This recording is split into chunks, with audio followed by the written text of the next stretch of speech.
नमस्ते भाइयों। एसएससी ने 2024 में अपना जो कैलेंडर जारी किया था उसका पहला नोटिफिकेशन दे दिया है, जो कि एसएससी सिलेक्शन पोस्ट 2024 फेज 12 को जारी किया है। उसने नोटिफिकेशन में अपने जो जारी किया है उसमें बदलाव किया है या नहीं किया है, उसको हम यहाँ आगे देखते हैं कि उसने बदलाव क्या क्या किया है या फिर क्या नहीं किया है। तो उसने जो पहला बदलाव किया है वो अपनी वेबसाइट में बदलाव किया है कि जहां से आप फॉर्म फिल कर सकते हैं। तो पहले जो वेबसाइट थी ssc.nic.in थी, लेकिन अब उसमें बदलाव होकर क्या हो गया है कि www.ssc.gov.in, इसमें इसने क्या किया है, बदलाव कर दिया है।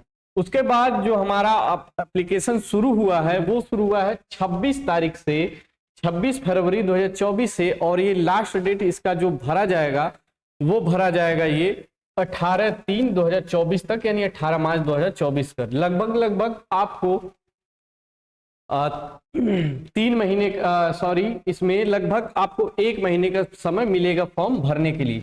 उसके बाद ये दिया है कि dates of computer based test, यानी कि जो हमारा टेस्ट होगा, यानी जो एग्जाम होगा, एग्जामिनेशन टेस्ट जो है वो कब होगा, 6 से 8 मई के बीच में होगा। ये दिया है, लगभग में दिया है।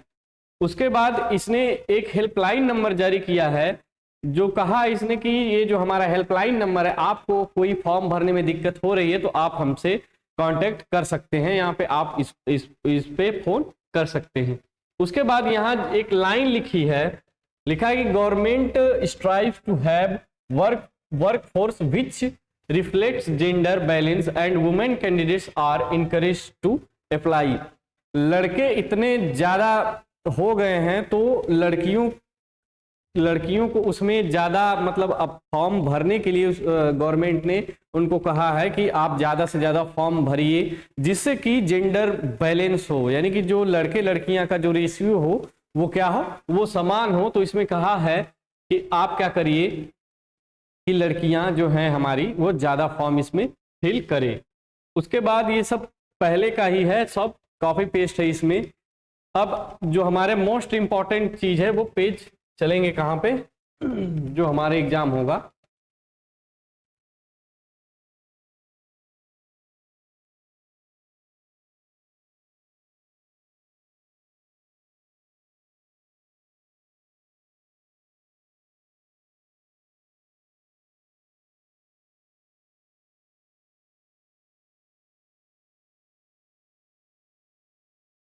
ये दिया है भाई कि आपका एग्जाम जो सेंटर है वो कहाँ है, तो भारत में लगभग हर जगह है।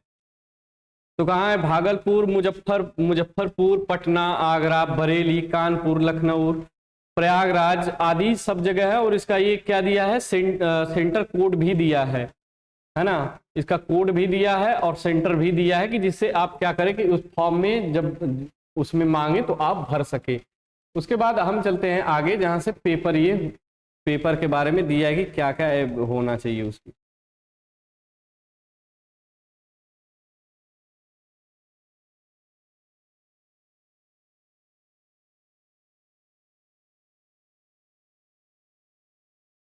ये जो लगभग एसएससी का जो पेपर होता है वो पेपर का पैटर्न वो लगभग सेम ही होता है। जनरल इंटेलिजेंस कितने क्वेश्चन होता है, 25, यानी जो रीजनिंग होती है हमारी 25 क्वेश्चन होते हैं, वो 50 मार्क, यानी कि जो एक क्वेश्चन हमारा होता है वो कितने नंबर का होता है, 2 नंबर का होता है। जीए और जीएस ये भी 25 नंबर।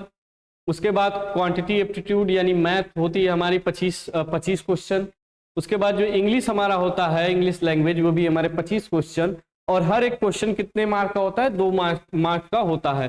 तो टोटल क्वेश्चन हमारे 100 हो गए, और 100 क्वेश्चन के लिए 2 नंबर मिलेंगे प्रत्येक क्वेश्चन के लिए। तो कितने मार्क्स हो गए भाई टोटल, तो 200 मार्क हो गए।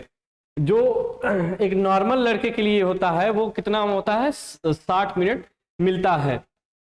80 मिनट उनको मिलता है जो इस candidates eligible for scribe as पर पैरा 9.1, 9.2 और 9.3 में, यानी जो हैंडीकैप होते हैं उनको क्या होता है कि 80 मिनट मिलते हैं, नॉर्मल लड़कों से 20 मिनट एक्स्ट्रा। उसके बाद दिया है कि there will be negative marking of 0.5, यानी कि आपको एक क्वेश्चन पे 2 नंबर मिल रहे हैं, तो वहीं यदि आप एक क्वेश्चन गलत कर दे रहे हैं तो आपका सही नंबर में से 0.5 नंबर क्या हो जाएगा, एक क्वेश्चन के लिए कट जाएगा। Marks scored by candidates in computer based examination will be normalised by using the formula published by the commission through notice.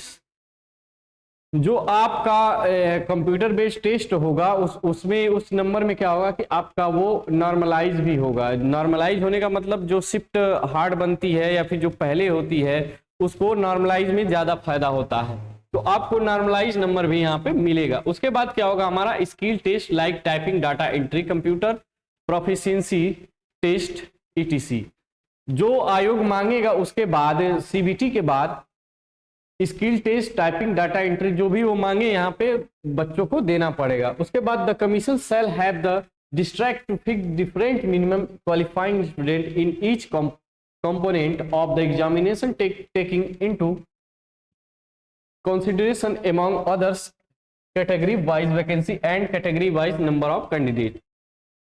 Commission के पास ये हक है कि वो कम या ज्यादा बच्चों को जो अपना एग्जामिनेशन में बैठे हैं तो वो मतलब कि कैसे वो बनाएगा, जो मेरिट बनाएगा कि कितने बच्चे मेरिट में आएंगे और कितना नंबर होना चाहिए इसमें। उसके बाद भाई आगे यहाँ पे कुछ दिया नहीं है खास, उसके बाद हम आगे चलते हैं।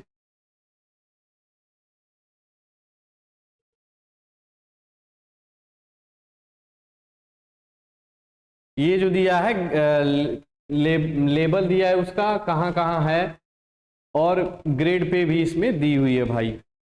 डिपार्टमेंट दिया है, एज इसके बीच कितना होना चाहिए, उसके बाद पे स्केल दिया है, लेवल 2, लेवल 1 जो भी इसमें हो। लेवल 2 में से हायर सेकेंडरी 10+2 यानी कि सेंट्रल रिसर्च इंस्टीट्यूट कसौली में जो हमारा है ये डिपार्टमेंट, ये लाइब्रेरी अटेंडेंट है। तो इसमें एज जो मांगा है 18 से 25 है और लेवल 2 की है यानी कि हायर सेकेंडरी। इसमें ये पोस्ट 10 वाले बच्चे नहीं भर पाएंगे, कौन भरेंगे, 12 वाले बच्चे या फिर ग्रेजुएशन वाले बच्चे भर सकेंगे इसको। इसमें तरह तरह की, और इसमें भाई देखिए पोस्ट इसमें जो है एससी के लिए कोई पोस्ट नहीं है, एससी के लिए भी नहीं, ओबीसी के लिए भी नहीं, जनरल के लिए 2 पोस्ट है, ईडब्ल्यूएस के लिए भी नहीं है, टोटल केवल इसमें दो पोस्ट है। तो इसके बाद लास्ट में जब हम यहाँ पे आएंगे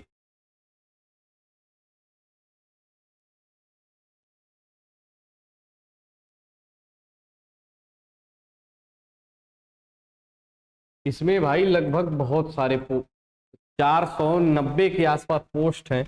हम लोग देखते रहेंगे तो ज़्यादा टाइम लग जाएगा, इसलिए ये अपना मेन देख लेते हैं जो हमारा फोटो के लिए थोड़ा बदलाव किया इसने। हाँ यहाँ पे फोटो विथ कैप फोटो नहीं लेगा ये।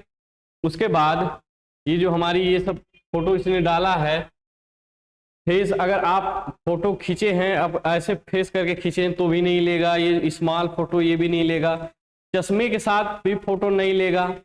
यहाँ पे भी चश्मे के साथ, ये वाले चश्मा नहीं है, मतलब ये जो पूरा ब्लैक है फोटो साफ दिख नहीं रही है, इस पे क्या हो गया है कि धुंधला, ये ज्यादा फोकस इस पे किया है। उसके बाद क्या है कि विथ गॉगल्स नहीं लेगा, डार्क फोटो रहेगी तो नहीं लेगा, अगर फोटो उल्टा है तो भी रिजेक्ट हो जाएगी। फोटो में बहुत बार गलती होती है, इसमें बदलाव ये हुआ है कि आप जो स्कैन करके फोटो दी जाती थी अब वो स्कैन करके फोटो नहीं ली जाएंगी। अब लड़के क्या करेंगे, मोबाइल से ही अपना ऐसे सेल्फी जैसे लेते हैं वैसे फोटो इस पे अपलोड करना होगा। फोटो अपलोड करेंगे तो आप एग्जैक्ट फोटो जो मांगा है वैसी फोटो अपलोड करेंगे, ये नहीं कि सेल्फी लेने के चक्कर में अजीब अजीब तरह शकल बना के उस पर फोटो डाल दे तो क्या होगा कि फॉर्म रिजेक्ट हो जाएगा। तो ये सारी बेसिक सी जानकारी थी भाई जो आपको जानना जरूरी थी। और उसके बाद क्या होता है कि इसमें जो हमारी फीस होती है, जो इसमें जो इसकी फीस है लिखा है कि नहीं, कहीं लिखा होगा कहीं पे, जो इसकी फीस है वो क्या है कि 100 रुपये फीस है जनरल और ओबीसी वालों के लिए। इसमें एससी एसटी के लिए कोई फीस नहीं है, ठीक है। तो आप इसको फॉर्म भर सकते हैं 18 तारीख तक। और ये जो हमारी साइट चल रही है बहुत इसमें अभी सुधार करने की ज़रूरत है, तो आप लोग समय न गवाते हुए आप क्या करें कि जल्दी से फॉर्म भर दें, नहीं तो लास्ट में क्या होता है कि साइट बहुत धीमे धीमे स्लो काम करती है या फिर करती ही नहीं है। ठीक है, तो आप देखिए अब इस फॉर्म को भरिए तब तक। और हम लोग क्या करेंगे भाई कि हम लोग एसएससी के लिए एक स्पेशल खुद मैं मैथ का लाऊंगा जो कि पूरे एडवांस और एरिथमेटिक का दोनों का रहेगा।